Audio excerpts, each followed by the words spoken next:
Mag-ingat sa scam na ito. Sa paglalakbay, huwag itong gawing kamalian. Crooks ang gamit ng pamamaraang ito para magnakaw ng mga laman ng maleta. Kapag gumagamit ka lamang ng padlock sa ganitong paraan, itigil mo na agad.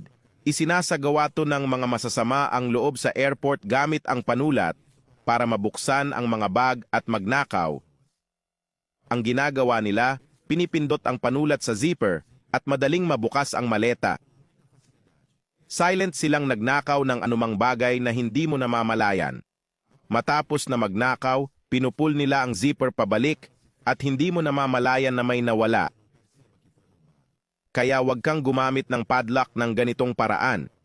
Para hindi sila makakuha ng gamit mo, kailangan mo lang ng nylon cable tie. Ilipat ang zipper at i-attach sa strap. Pag ginawa mo ito, maiiwasan mo na makuha ng mga magnanakaw ang mga gamit mo dahil hindi na nila maibabalik ang maleta. Kung ninakaw man nila ang iyong mga gamit, ma-verify mong nabuksan ang iyong maleta spontaneous na magreklamo sa service counters, mananagot ang airline o bus company sa mga nakawan sa mga gamit. May tip para iwas scam, ay film ang interior ng maleta at mga item sa loob.